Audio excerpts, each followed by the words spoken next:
Al, Mm-hmm. tell me about space. It's cold. I hear it's the place. Is it the place? That's what some people tell me. Who tells you that? My associates. I will Loki. say though, Loki, he knows space. He's the crime Um, lord after all. He has to know about everything. it is where Squall saved Renoa from like flinging to her doom. It's where he found out her eyes were on him. It's also where Sid wanted to go in his rocket. It's, where you go to a specific moon. It's a Final Fantasy IV thing. I know. Um, McDivitt went to space. It wasn't me, Or we but should, McDivitt. it was Loki. Oh, Loki, did you go to space, honey? I always forget. I mentioned this before, but I always forget that like whenever I take them to the vet, they're like Maxwell McDivitt and Loki McDivitt. I'm like, what? Who? Y'all don't have last names. What are you talking about? It was weird. But yeah, man, space. It's pretty to look at, except for like I guess if you're stuck in it forever. Or if you're the latest Star Wars movie. Oh God, that's a nightmare. Like, let's avoid being as poorly written as humanly possible, please. Well, a good thing we do not have that today. Yay! But we got some space for you.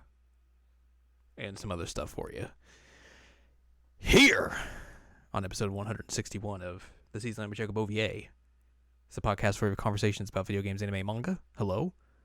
I'm Jared, joined as always by Doc Al and Ladium. Hello. Just because you're a doctor does not mean you know about space. I know some about space. Well, it's not. That means you're not like a space person. You're not a rocket scientist. No, I'm not that kind of doctor. No. But Buzz Aldrin has a PhD in space. Mm-hmm. I'm not Buzz Aldrin, though. He's got a certain buzz around him. It's a bee. He just has a bee following him around at all times. It's the bee we found in Hyrule. So he let it out of the jar and it just like protects him. The bee stand. That's what the bee boss in Metal Gear Solid 3 has. Bee stands. Anyways, we're here to talk to you about some video games today. We're going to talk about some games we played last year that we haven't gotten around to talking to because of stuff. We're going to talk about The Outer Worlds, which, as this Wikipedia page will say, not to be confused with Outer Wilds. Correct. Completely different game. And we're going to talk about the end of Life is Strange. We are. 2. Life is Strange 2, yes. The final episode of that, because that finally came out in December, and we got to play that. We had not. Do you remember which episode we talked about the rest of it? That was like September-ish? Something around there. Because we talked about the first 4 episodes. I think I talked about the first episode like 2 years ago. At some point. Maybe, I don't know. Let's see where the search gives me. Episode 145. 145, you are correct. Where we talked about the first 4 episodes of Life is Strange 2 and also the Trail to Cold Steel 3 demo. Yay. Which I'm still making my way through that podcast. By the time you've listened to this, you have heard all that, but... If you sat through 3 hours of it. You're a trooper. You truly are. I believe in you guys. Or I believed in you in the past. I still believe in you, but like, good job for persevering through that. Or if you're my PS4, it's like, because you bought demo, here are these other games. And I'm like, what? What demo?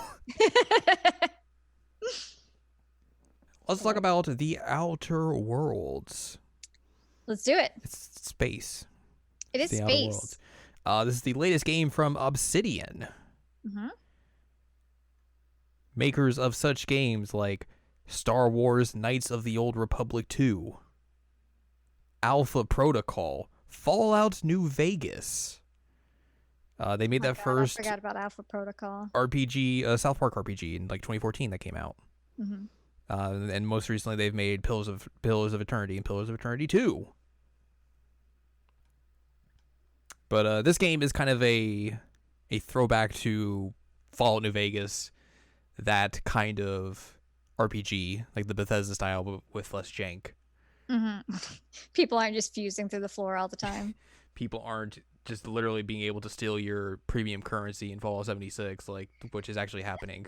Oh my god, what a disaster! That game's a mess. I wonder if they could do like a Final Fantasy 14 with Fallout 76. They could. I mean, it's been done. It has been done. Like Anthem is like, obviously that was a game that failed last year. Yeah. They are internally, I think they're attempting to do that. Huh. Where they're going to basically either make a really big new expansion or they're just going to reboot the game. So, like you said, like, it is a thing that has been done, but it is a monumentous task to do so. And yeah. Well, I had, which I mentioned this several episodes ago. I had some free Xbox game. So, or Game Pass, because you're cut out there. So, just want to make sure people knew. Game Pass. Well, it wasn't really free. It was like $1. So we're like, hey, what's on here? And then you're like, hey, you should play Outer Worlds because like you get to fight capitalism. I'm like, I love fighting capitalism. And but then I was concerned because I am hot garbage at shooting things. Mm-hmm. Terrible at it. So I was afraid that I would just like not be able to do this. Turns out I can. You did the thing.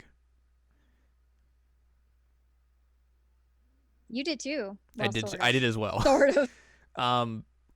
So yeah, like, this is obviously a game going into this. Like, the one thing I knew was like, it's an Obsidian RPG, so it plays a lot like Fallout New Vegas, so it's that kind of gameplay. And B, it is basically a big thing about you taking down capitalism if that's the route you go on. Mm-hmm. Which one wouldn't you, honestly? True. I mean, unless you want to just see what how different like the game changes, because like I feel like a lot of the game would change if you went down that route. It would, but like again, why would you? Why would you do that? Jerk. But yeah, like, we got through this and everything, just in time for Game of the Year and everything, and I don't know. Like, I feel like there's just something about this game that is missing for me. I don't know whether or not if it's just the fact that like it's much shorter than what you would expect. Like, in a way, I kind of feel like this game should be longer.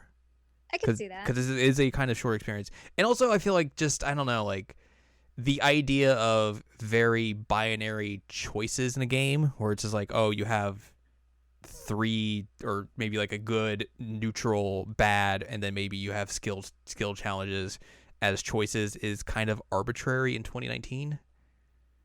Like, if you're going to go that route, I feel like you should probably explore it further than just, do you want to be good or bad? In a sense.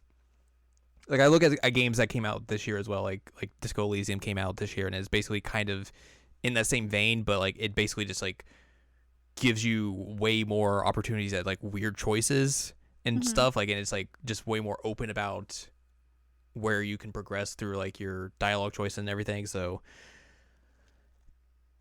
I don't know. I just felt like there should have been more to this, to like the choice systems and everything in this game.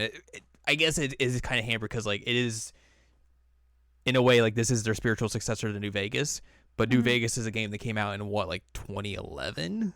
Yeah. So games have changed since then. 2010, excuse me. So even further than that. Games have changed in the literal like 10 years since New Vegas came out. So I feel like they could have done a little bit more iteration on just like making more interesting dialogue choices, allowing the story to kind of go in some different ways and everything if you wanted to do that. So I feel like that's kind of like the biggest gripe I have with it. But other than that, like, you know, the story is relatively fine. The gameplay is basically what you would expect in terms of these kinds of games and everything. and yeah, and I had the best way to end it. Clearly, I'm so jealous of the way that you did it because I got almost to where you did, and I was like, "Yay! I'm not gonna have to deal with this either." And then I had to deal with it. I was so happy. Like the main impetus of me even doing that is because I heard that was possible, and I was like, I have to do that. So basically, once I heard that, I just started dumping all of my skill points when I leveled up into dialogue. Which I did that too, so I'm not sure what I did wrong. I think it's just like you have to get the right choices, essentially. So if you mess up like one or two of the choices, like it's just gonna kick you out. Rude. Basically. Rude. But yeah. So I guess like the main impetus of this game is that like you were a part of a group of people from Earth who got sent out to space, and you've been like kind of in cryogenic sleep for the meantime, and essentially you've kind of just been left out there because things out in the space colonies aren't going as great as people would hope. So they're like, well, we don't really need these people, so we're just gonna kind of leave them out there until maybe we need them.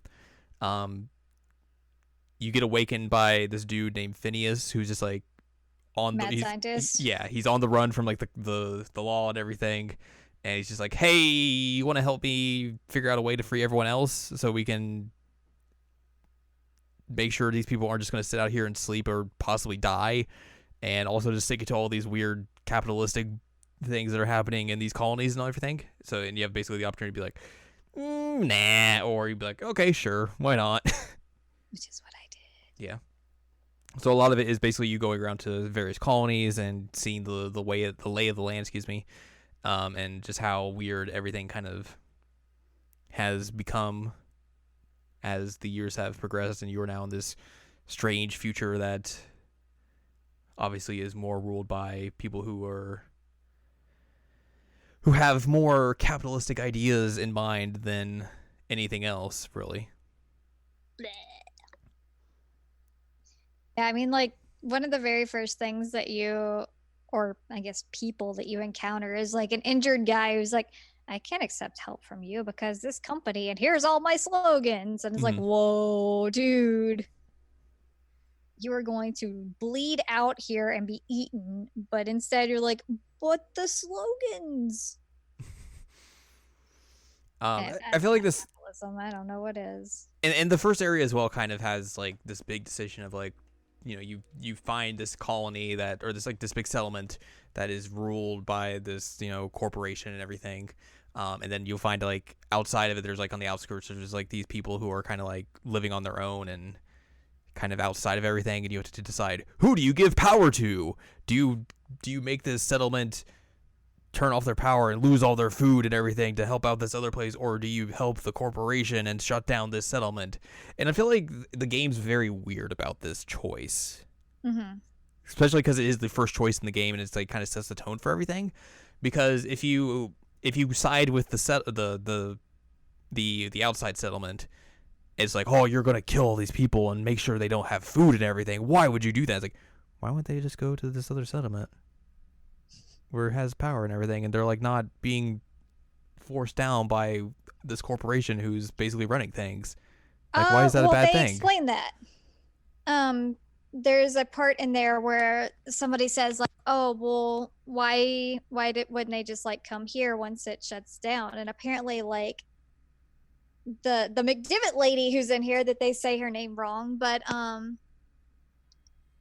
they're like, yeah, Miss McDavid or whatever they call her, like would not accept anybody from there. Yeah, but if you have a bunch of people coming in and everyone else in your settlement is like, hey, maybe you should help these people who aren't necessarily bad people and they were just being taken advantage of, I feel like she would probably let them in.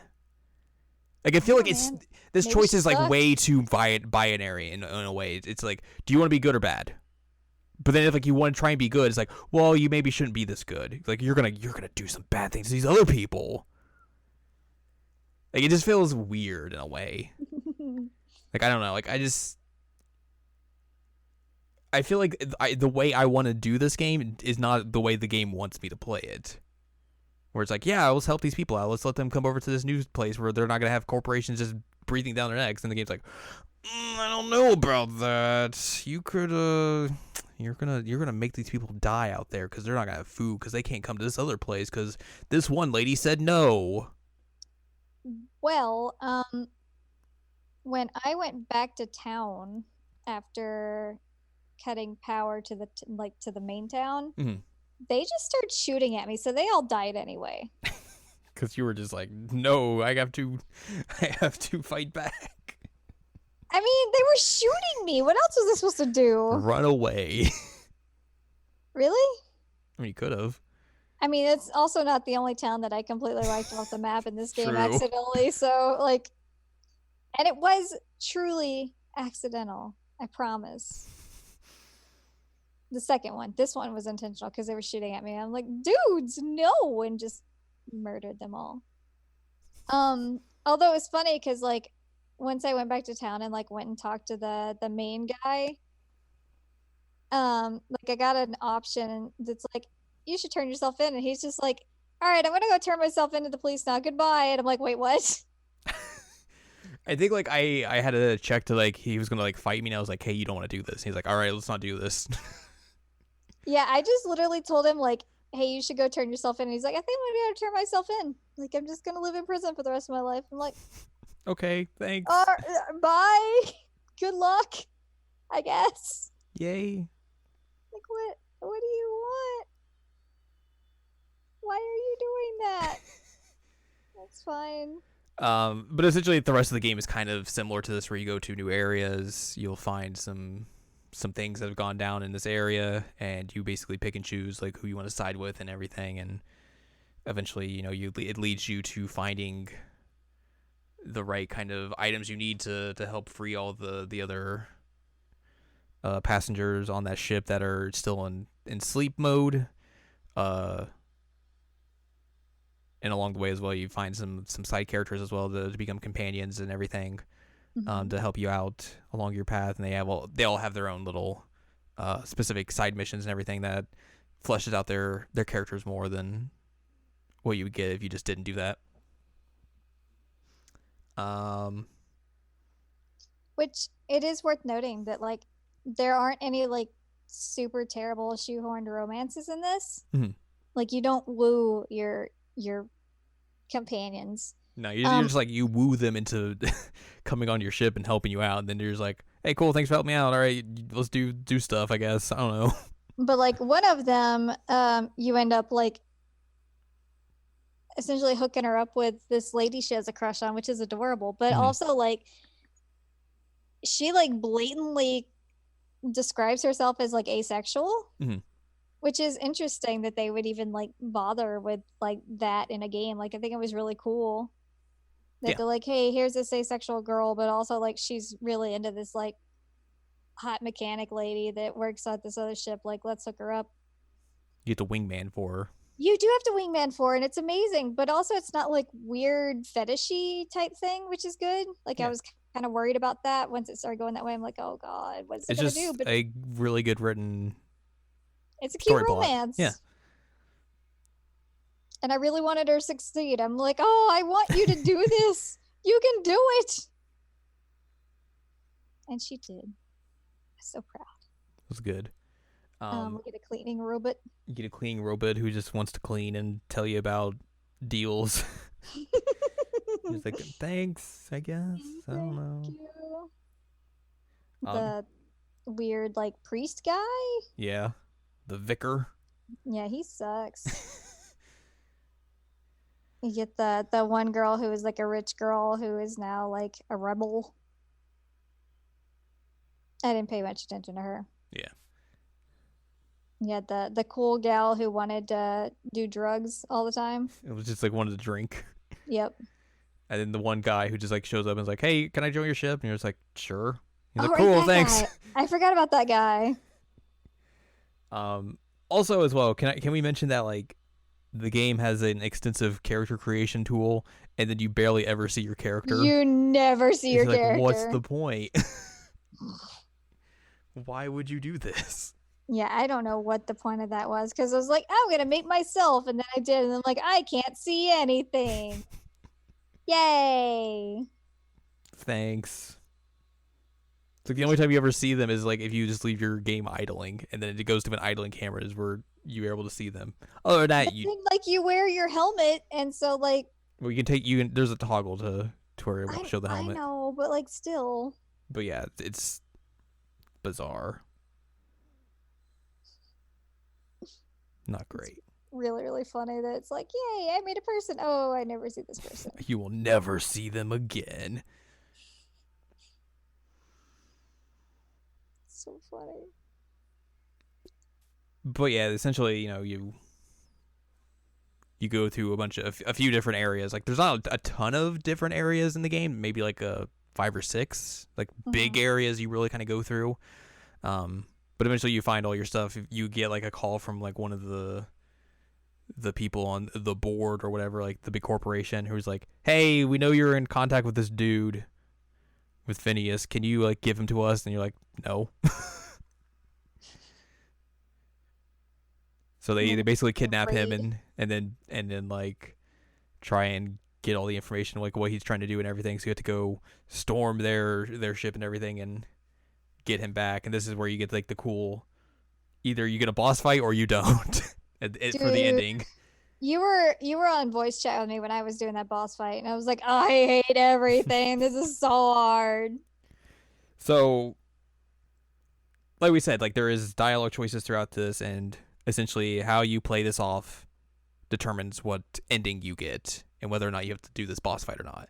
So for me, there's a sequence of people you talk to when you're doing this. Eventually, you find like this dude who is leading one of the colonies and is like a very well known figure and everything. You've kind of been like finding information about him and everything. So I went up to him and was basically talking to him and was like, "Hey, show's over, Bucko," and all this stuff. And he was like, "Oh, blah, blah, blah, blah." And then like I was like, so you have you have him, and then after that you're gonna talk to like this general who's like the lady who was like who contacts you earlier and everything. And I was like, "Hey, did you know she's been talking behind your back about trying to like take over and like take you out and get your position and everything? That's real messed up. You should probably work with me instead."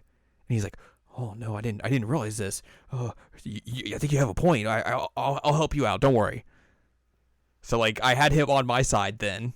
Yeah, I got him on my side. And so I go to talk to her and I was like, "Hey, did you know he's been talking about trying to like take you out and everything and like usurp you and take all your position and everything? That's real messed up, don't you think? You should work with me." And she was like, "I never knew this. That's really messed up."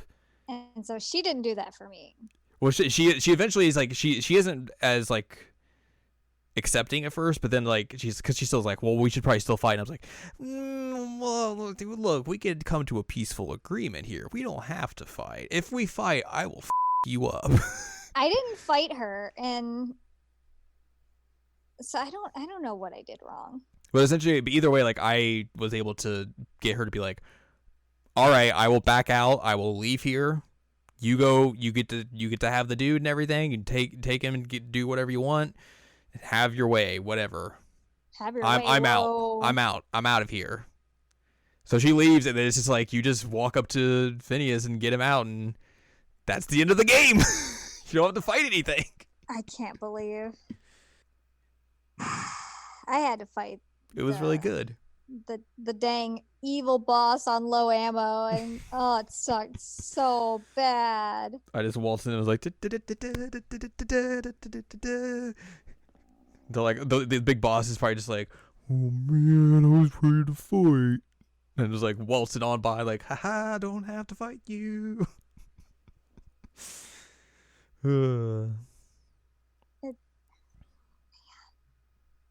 Man. Like if there's one thing that I really enjoyed about this game is that the fact that like it gives you an option at the end to like have a non-combat ending where you just you can completely just skip the boss fights entirely if you're able to pass the right skill checks and pick the right choices. Like that's super dumb in the best kind of ways. Like, why would you design that? I mean, I think it's genius. It's really good. I also just am not good at fighting, so I was like, yay, I don't have to fight things, and then I had to fight things. And the game was like, joke's on you. One thing that was interesting is that I was able to, like, there's this one planet that has like a religious cult, and then like the town, and then some guy in the radio tower, and like the cult didn't get along with the town, but the dudes used to be friends.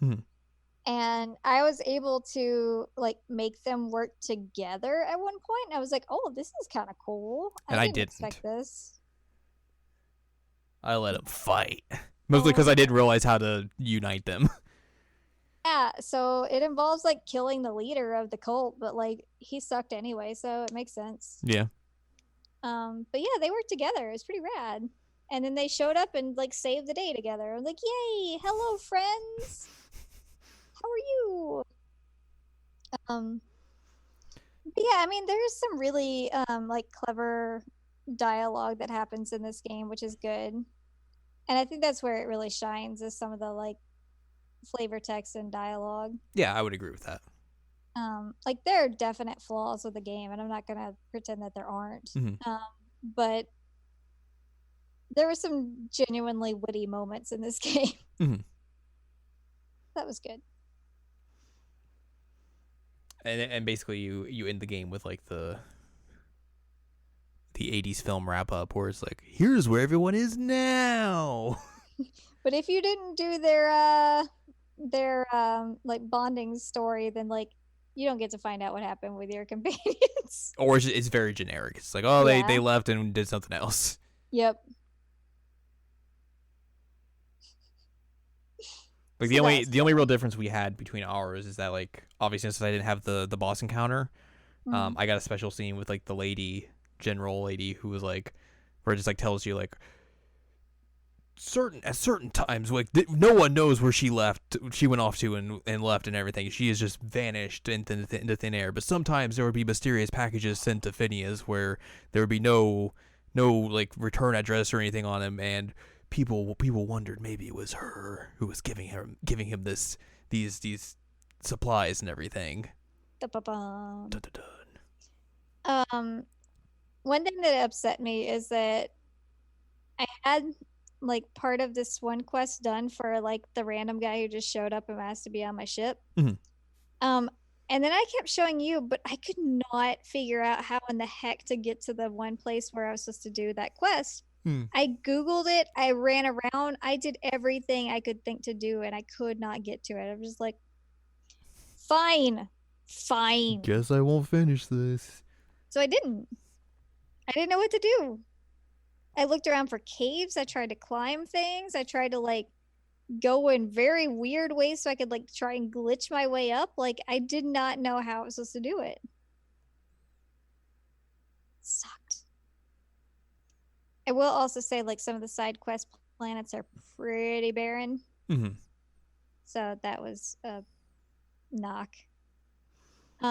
Also, it turns out if you go into this one factory and people shoot at you and you shoot them back, and then this one lady starts being a racist and you shoot her, and then you get all the stuff and you leave, and then you go back in the town, everybody's going to be mad at you. Everyone's just mad at you. That's the game. Going to be mad at you, and they're going to shoot at you, and you're going to wipe out an entire town accidentally. Oops. I mean, that may or may not happen. I'm just saying. Chaos style strikes again. Yeah, I felt really chaotic in this game when things like that happened. I was like, you were shooting at me. I shot back. What was I supposed to do? Maybe that was why you had such low ammo counts at the end, because you were just taking out entire towns. I took out 2 entire towns. But like, she was the hero we needed, except for when she murdered 2 towns. We just don't talk about those moments. Well, the one town like had all the little weird vicious critters eating the people anyway, so like it was gonna go down anyway. Jeez. I mean, it was the one with like the distress signal, remember? I know. And they shot at me a lot. And that one lady was just racist. So, you know. And she couldn't really get to me because she was like in jail at that point, and I had the card to get her out, but then she started spouting off some racist stuff, so I just like pointed the gun through the bars and shot at her a lot. Pew, pew, You know, casually, pew, as you pew. do. Yeah, Chaos Owl definitely happened in this game. Accidentally. None of this was on purpose. That's the thing, is that I never purposefully do chaos. It just It happens. just And comes to you. I don't understand why. Comes to you when you least expect it.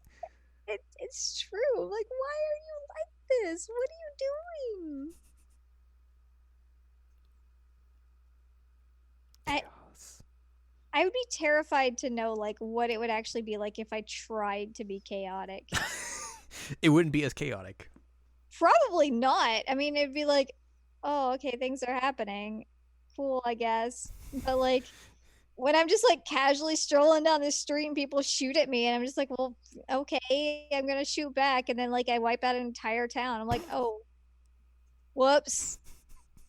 And then I was running around. I'm like, so I guess I can't get these quests that were here anymore, huh? I think I killed the quest givers. Whoops. I even like chased one down, hoping that he would like talk to me instead. And he just kept running from me, and I'm like, why are you running? Please talk to me and give me the quest. Oh, give me your quest. He's like, no, you just murdered all my friends. I chased him through the town.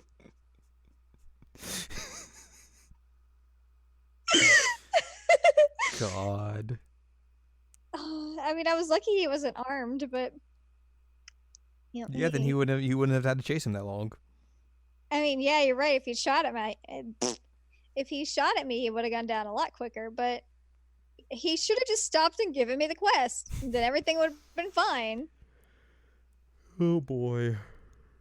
Then I would have like helped him out. And the thing is that I even had the thing that he wanted. Like the quest would have been complete if he had just given me the quest, and I could have turned it in. I had the thing that he needed. But no, he just ran from me because I shot his entire town casually, as you do. Whoops. Oh man. So that's that. That's what happens in space. Chaos. Yeah. Yay. Well, at least capitalism doesn't happen anymore.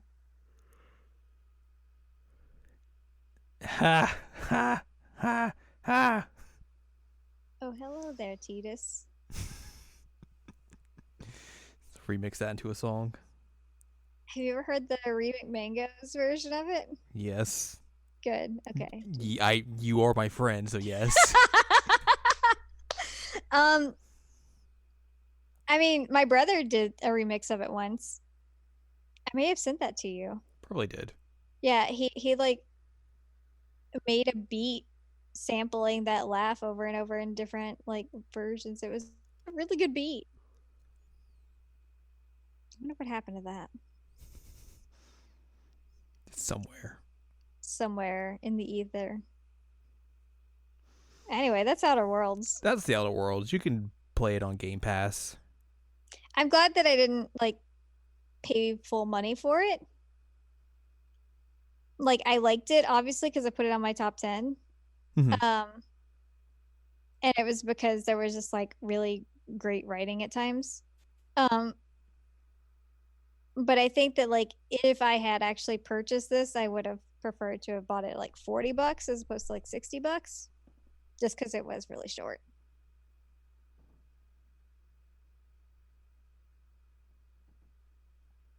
Really short.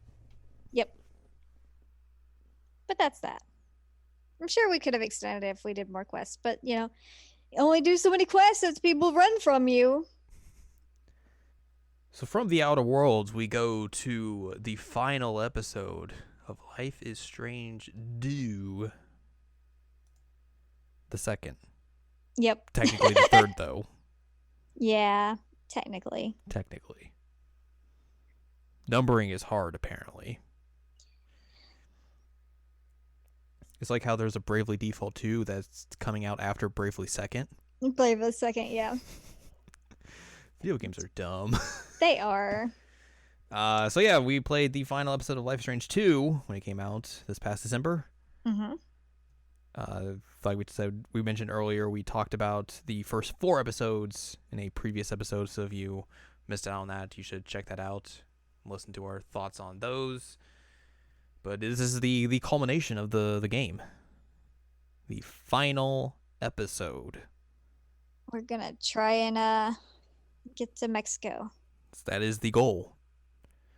So the episode kicks off, and you see Sean and Daniel in this like very, I don't know, like nomadic village, hermit town, whatever you want to call it, in Arizona, where they're living with Karen for the meantime.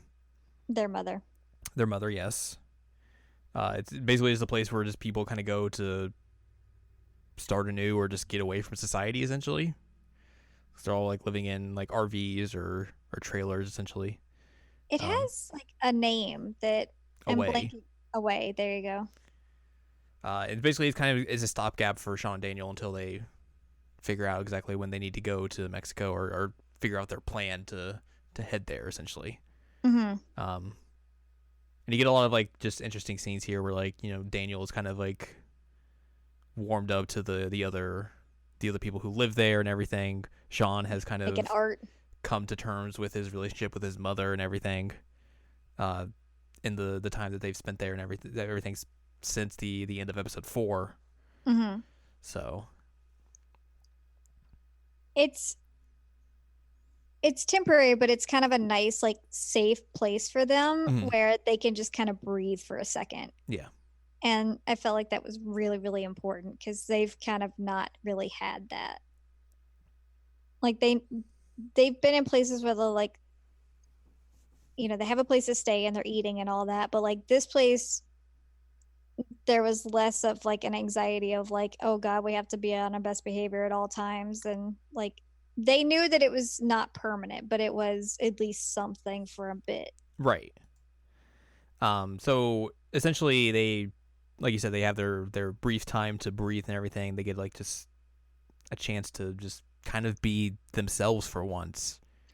One thing that I really enjoyed about this was like nobody judged Daniel at all. And he's out there like doing crazy stuff with his powers. Yeah, that's a good point. Like they let everyone kind of know like, oh, he has these powers. And they're all like, yeah. Oh, that's cool. And like that lady let him build like this master with his powers, and I messed it up, but it was hard to get the perspective right. But like nobody there is like afraid of him. Nobody judges him for it. They're just like, all right, cool. That's how he is. All right. Which is again something that they have not had before. That like they're always having to hide it. They're always having to like keep everything in check. And at this point, he's just like, okay, I can breathe. Right. And kind of be a kid. Like he gets to play around a bit, and that's fun. He's what, 11 at this point? 11 or 12? Probably. Well, maybe. I think maybe 10. 10? Okay. He's young. Because it's been like maybe like a year since they've started, or like around a year-ish. He had a birthday at one point, didn't he? Maybe. I'm trying to Google his. Born 2007. And then the game ends in like where they are right now is 2017. Okay, yeah. So he starts when he's 9, and then by the end of it he's 10. Yeah.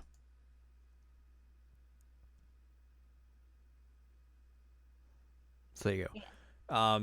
Probably the biggest thing in this section is that this is the first time they give a connection to the first game. Right, an Yes. actual like solid connection to the first game. Because obviously, they had the thing in the first episode where you get to see a little bit of Arcadia Bay. But here is the first actual character from the first game that shows up. This was shocking for me. I was like, oh my God, it's you. So you played this before I did, and Yep. you clued me in that like, oh, there's a reference to the first game in this episode. And I was like, okay, I wonder what that's going to be. And then this character shows up, and at first I didn't recognize him. He has a beard and everything now, He's and completely a looks ponytail. different. Ponytail. Yeah, so he looks a lot different. Then like I was hearing his voice, like that voice sounds familiar. Where is it? Where do I know this from? And I was like, holy, it's David. It's David. I was like, whoa. It's wild. That it is very wild. It's like he is a completely different character compared to how he was in the first game, which obviously, through the final episode you kind of see his turn start to happen. Yeah. But like now it's like completely like where he is like changed as a person overall. And obviously that is very dependent on like your choices from the first game or what you basically put in as what your ending was. So there is a little bit of a difference between like what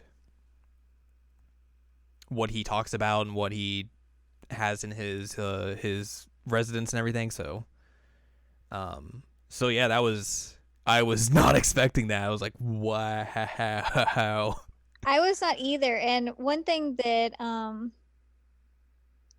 I thought was interesting with this, will you let go? Hey, drop it. Drop it. Drop it. Thank you. Sorry. One thing that I thought was really interesting about this is that as you guys know, I chose to sacrifice Chloe and save Arcadia Bay. Same. And so at one point he's like, I gotta go make a phone call, and he goes and hangs out in his trailer for a bit, and he ends up calling which he's divorced, but he ends up calling her and he's like, how you doing? Hope everything's going all right. Like he talks about in a conversation with him, he talks about like how him and Joyce got divorced and everything after Chloe's death and everything, and basically like they've obviously split apart, but like he still is like he still has feelings for her and everything, but like just wants to kind of like just be there for her, because considering like what's happened, and like he's very regretful about like his relationship with Chloe, and like feels like he could have done so much more and everything. Which is like such good character progression. It's very humanizing, considering like obviously you see like a lot of the bad he did and everything, and like obviously and a lot of that is just like coming straight home from being overseas in the army and everything, and having to readjust and all that sort of stuff. But and like we said, like you see a lot of his like kind of demeanor change by the end of the game, but like this is just like he is completely on the other side now and just like sees how like like, oh man, I should have done this, I should have done this, I should have done this, but like I can't now. Like it's obvious that like well, at least on our end, like Chloe's death definitely changed him.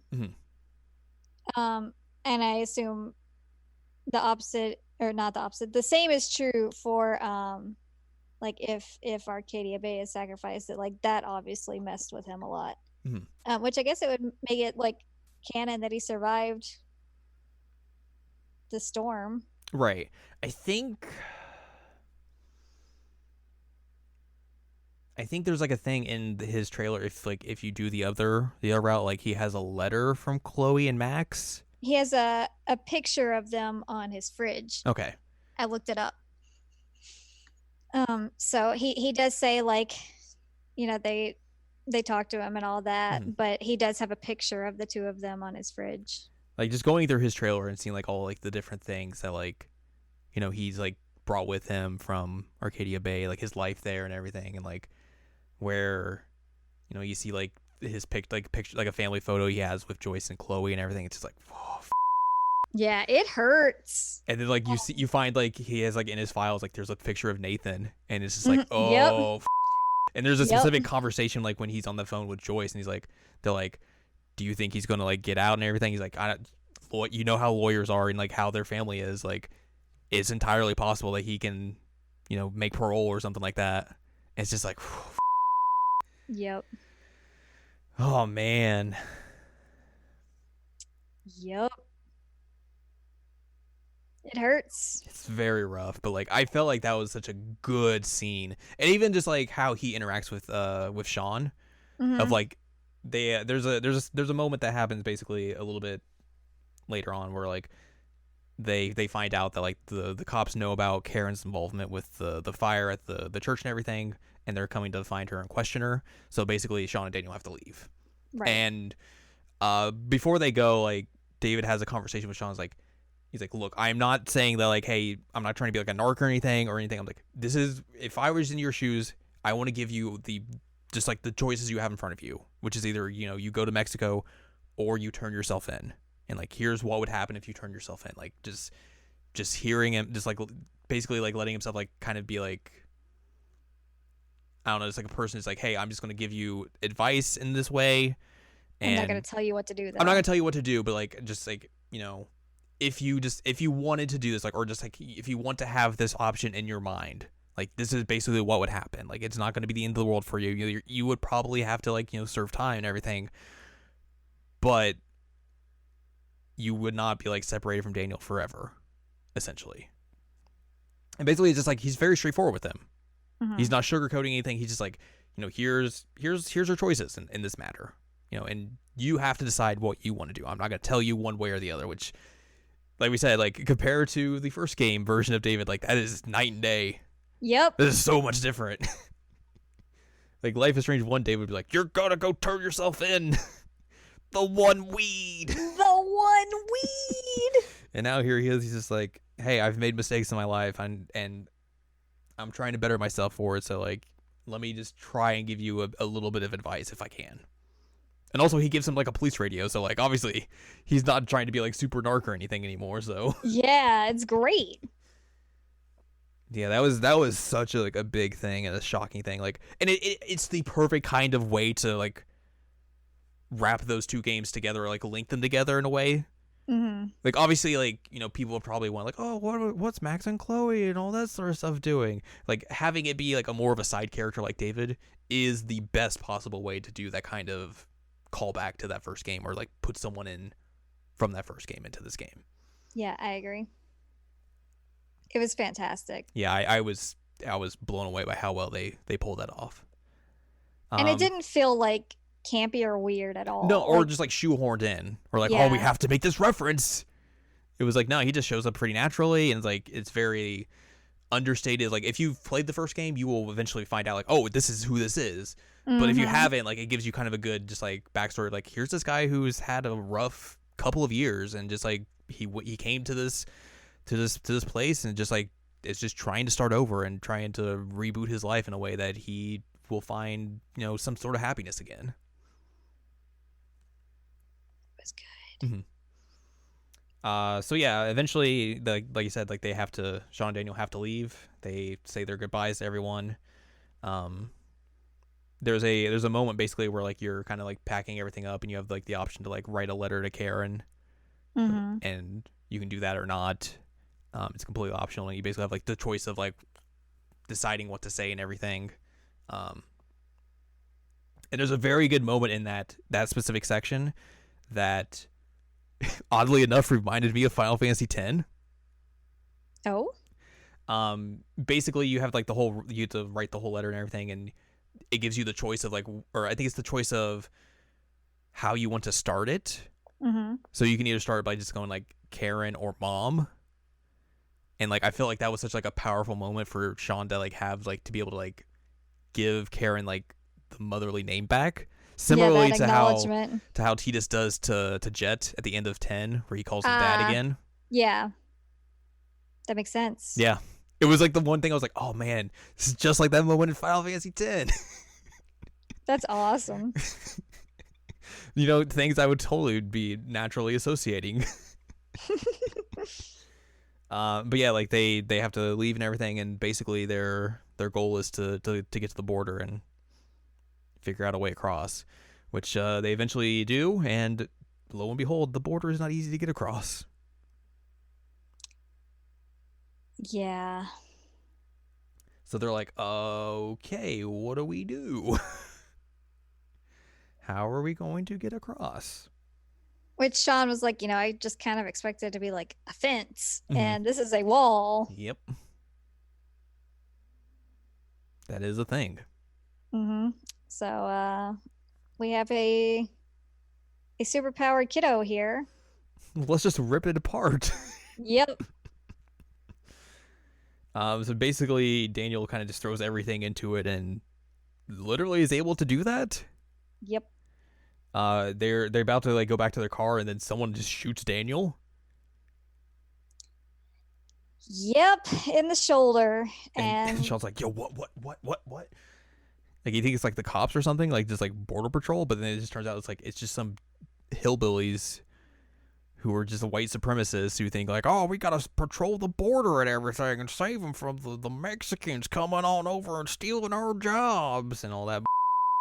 it's horrific. Like Mm-hmm. it is so bad. And I mean, like I am not shocked by this at all. And I think that it's actually a really good thing. But it was hard. And like Mm-hmm. even at one point, like they shoot Daniel, and he's like, "Oh, I told you as a kid," and then they're like, "Oh, it doesn't matter," or something like that. I'm like, "Whoa!" Like Mm-hmm. he's a child. And then And one of like the border patrol agents actually like shows up, mhm. and they're like, oh no, we have a thing like a thing with one of these other dudes, and like it's like what? Which obviously is not surprising that like, hey, cops can be racist pieces of Yep, fact, who's surprised? fact. I feel like the surprising thing is that like this cop is kind of like, I'm not going to deal with your, Yeah. but obviously he recognizes who they are, Sean and Daniel being, and is like, yeah, I kind of gotta take you in Yep. because they are on the run. So Well, and also this child is bleeding. yeah, That's so kind of important to yeah, take care of. so they basically get arrested. They take Daniel and get him treated. Sean is put in a cell with two other Refugees. refugees who had been attempting to cross the border and got caught, and then the racist chuckleheads are in the cell next to them and just keep mouthing off racist. Yep. And like at one point when they are when the racist buttheads are out there, um like Sean even says like we're Americans, and they don't believe him and won't like even listen to him. Mm-hmm. Because he's brown. But yeah, like you can talk to the other refugees that are, or I guess we're not refugees, but they're refugees, um, in the cell, and like talk to them about how they're having a kid, and like that they want a better life for their kid, and how many times they failed to cross the border and why they keep trying. And you talk to them in Spanish, and like the racist buttheads are over there like, we talk English in America. Mm-hmm. Um, Which like the refugees also knew English. yeah, they did. Yeah. Like obviously it wasn't like they were that super fluent in, Right. but like they understood and was able to speak it. It's just it's up. Which obviously this is the game that deals with incredibly up situations regularly within this game, so Yep. it is not surprising about that. Eventually you get called into questioning, and the agent, or the border patrol agent basically, who took you in, is like talking to you about everything. He says like that one FBI lady is gonna come and talk to you again, and you're just like, where's Daniel? Is he gonna be? And the guy's like, yeah, he's in. We were treating him. He's gonna be fine. Everything. He just got hit in the shoulder or in the arm or whatever. He's gonna be okay. So essentially you're getting interrogated again, and you can like either talk to him or not. And then things go hectic because Daniel's like, hey, why am I being held here? I'm going to use my powers and get out of here. Yep. And find my brother. Where's my brother? Yep. So that obviously goes well.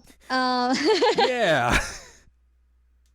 I didn't have him kill anybody. Same. He did fling them, because they got too close to me before I could figure out what the heck I should do with them.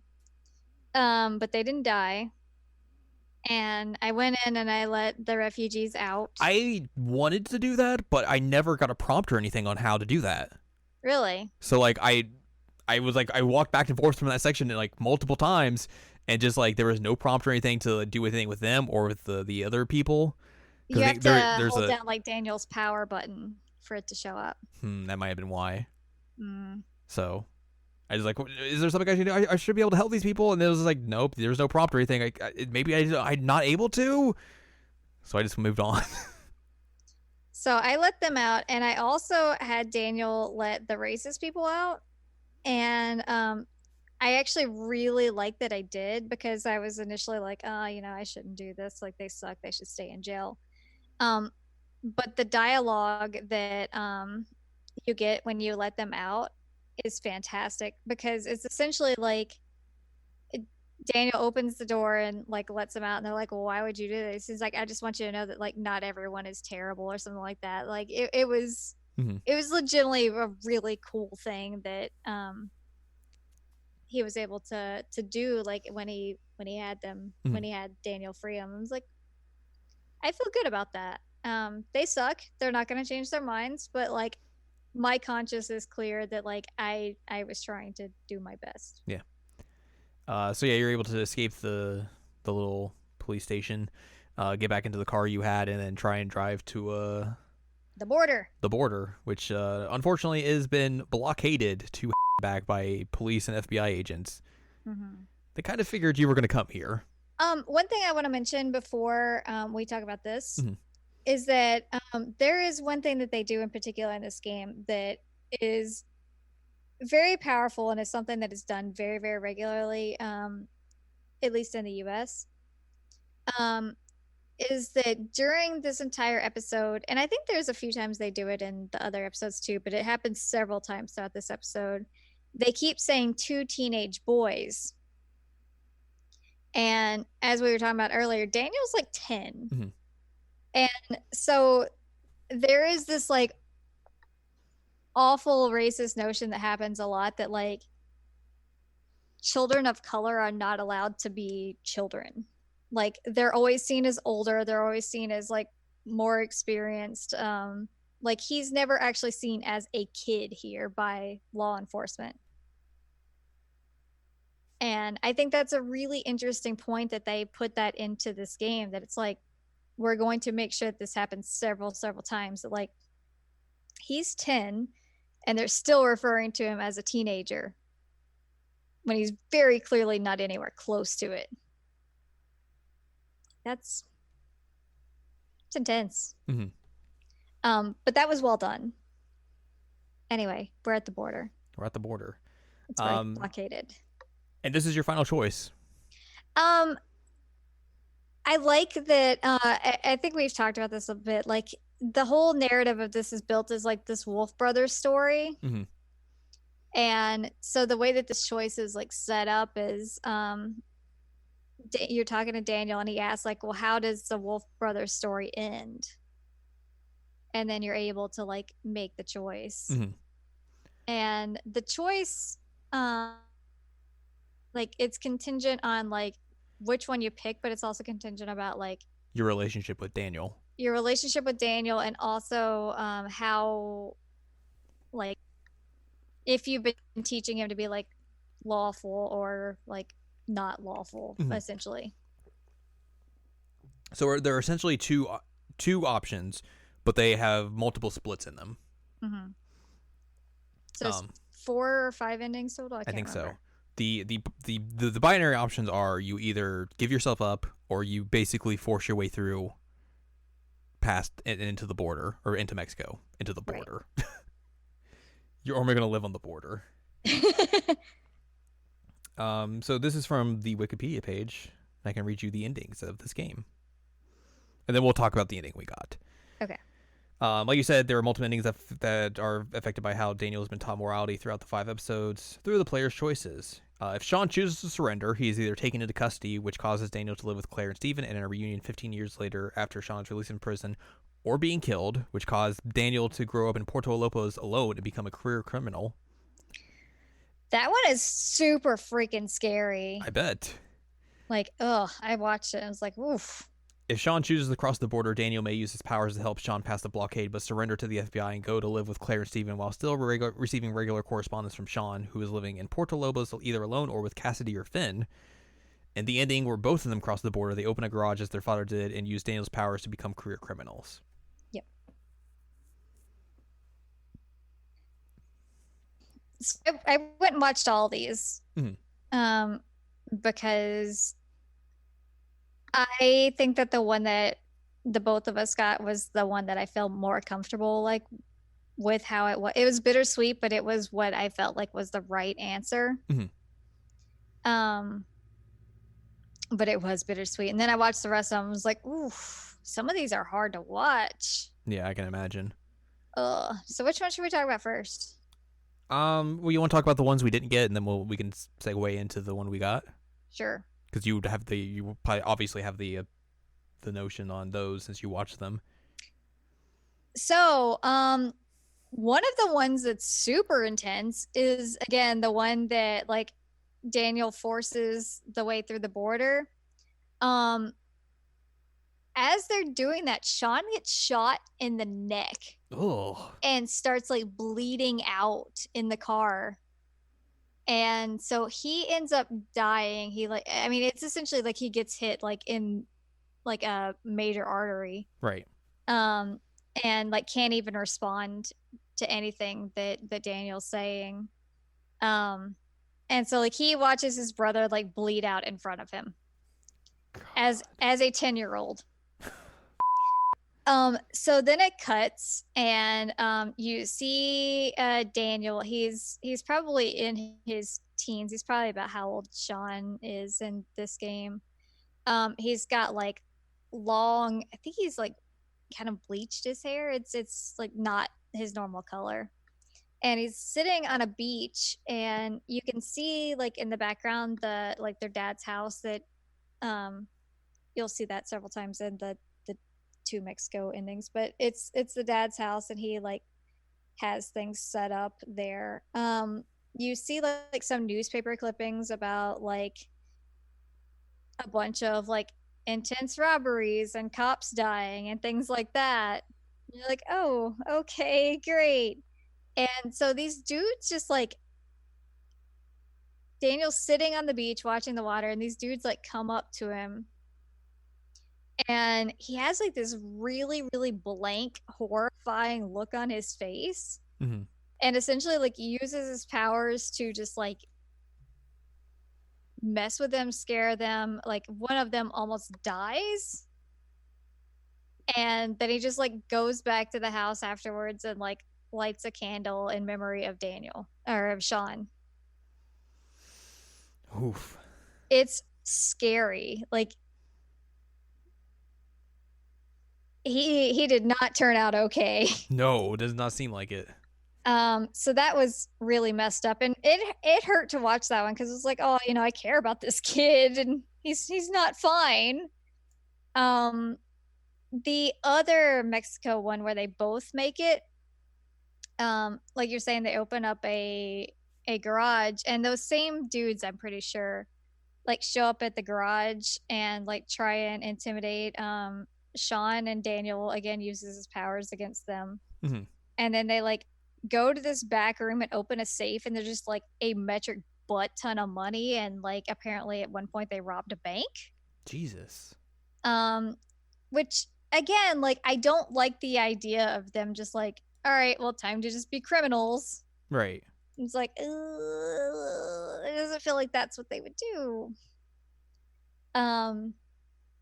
And then the one where Sean makes it across, but Daniel rolls out of the car. I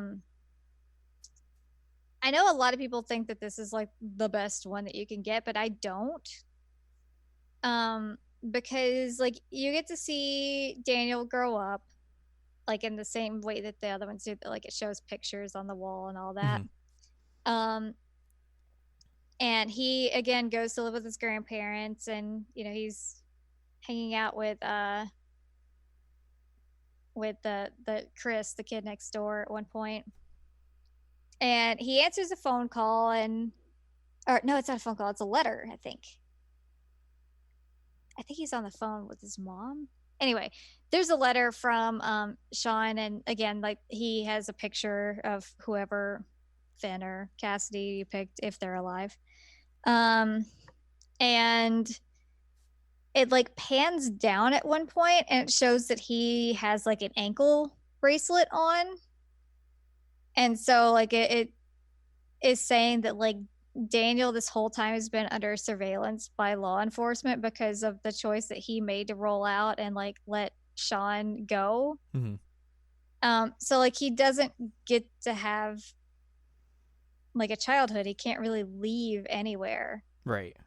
So he's like under house arrest basically. And so like that, again, he's like 16 or something, and that's sad. So those are the other endings. I guess, the good thing on that one is that like Sean is free and happy, but like, it's again one of those situations where like you're sacrificing one brother for the other one to be happy. And I don't know. I guess I was just kind of like, for lack of a better word, I really cared about Daniel and wanted him to be okay, and him being under house arrest was not okay to me. Yeah. Anyway, so then the one that we got. Yes. So essentially you surrender yourself to the FBI and the police. Basically, they keep yelling at you like, "Hey, come out!" Blah, blah, blah.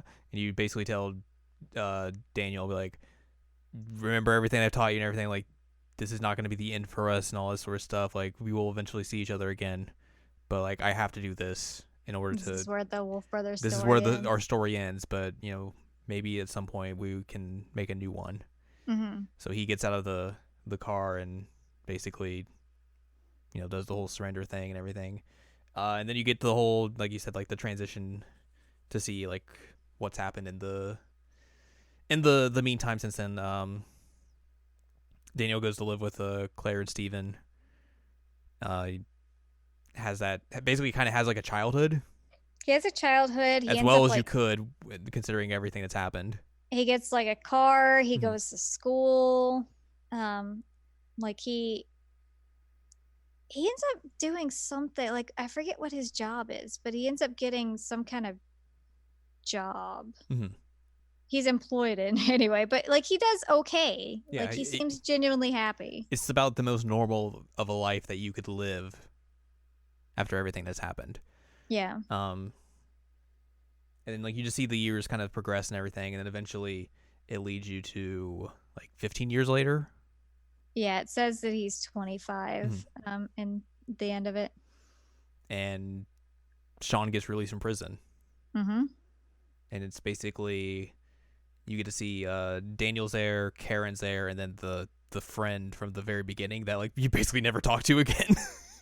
Well, I talked to her. I never did. Lila is her name. Because I was like, I don't want I'm not letting the cops track me. Can't talk to her. Yeah, it was Lila. Yeah. So she shows up as well, and basically you have a reunion, and then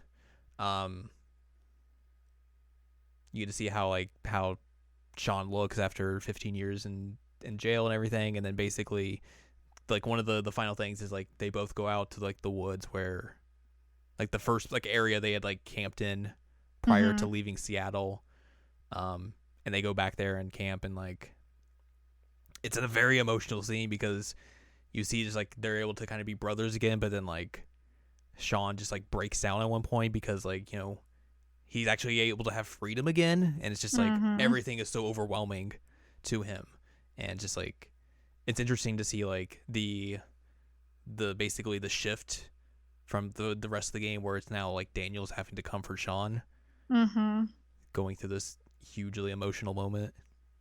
But that was that was great for me. Like Yeah, I totally. felt like that was a really great way to show Mm-hmm. like they still very much care for each other. Mm-hmm. Sean's got like a glass eye. Yes. It's wild. It's like 15 years later. He should have like a cyber eye. Cyberbot. And then basically the end is like they do the whole thing and they go off their own separate ways. Mm-hmm. Also, you see Daniel like basically force open his door via his powers, and that's like the only kind of thing you see of him like actually using his powers still. But like, yeah, it's a very just an emotional roller coaster of a scene as you see just how things play out, but you get a good ending out of it, which is kind of like after everything that has happened in this game, it's very satisfying to see. It is very satisfying. It felt like that was the natural ending for this for me. Yeah, same. Um, like it was just it hurt, Mm-hmm. but like this is what my Sean would have done. Yeah. And like I was proud of him for making that decision. Mm-hmm. Even though I was the one that pressed the button, like it still felt like that was the right thing to do. Mm-hmm. That was the road you had led that character towards. Yes. And it still allowed him to let Daniel like have a childhood as much as he could and like live his life as much as he could, which was the whole goal in the first place, was for Daniel to be happy. Yeah. Because after everything that went down, like it was not looking likely that that would be the case. And Sean was just trying to find some freedom and some happiness for them. So it hurt. It hurt. Yep. I am kind of like, this is the only one that you get anything with Karen though, right? Sounds like it. So that's interesting that they just would kind of drop her otherwise, which I think at one point in the interrogation he like says, or at least in mine, he was like, yeah, she had nothing to do with anything, it was all me. Yeah.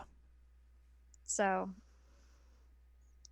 Sean is a very self-sacrificing human being. He really is. What a good kid.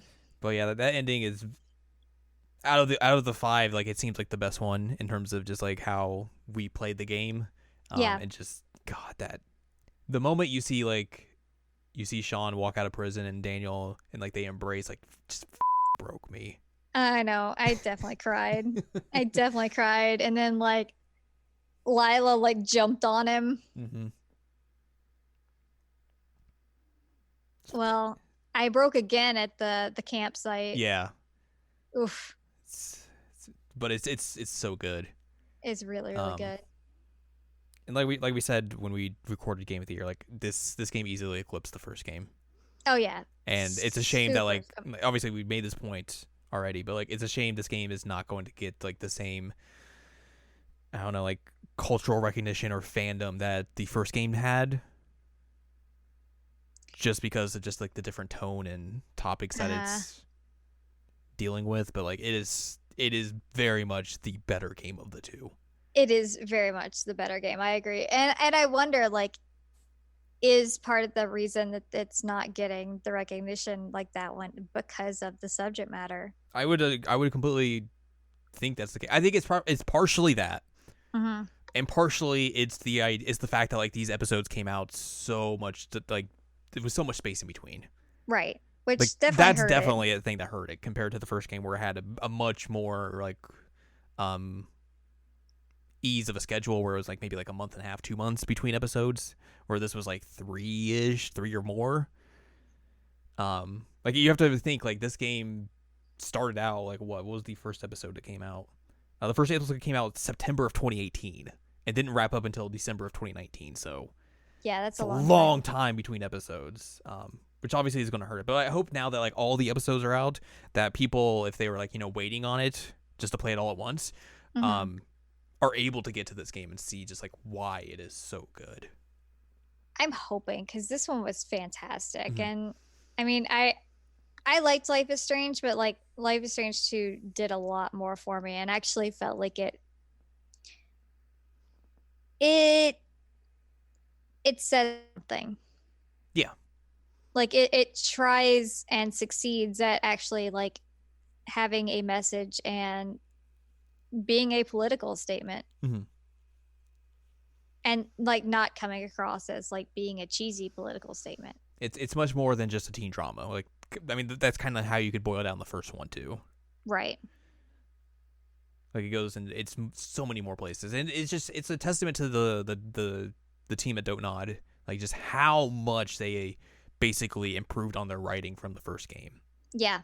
Like, it's so like that's a huge jump they made. Mm-hmm. Like, it's wild to think like they were able to pull that off. It's great though. Mm-hmm.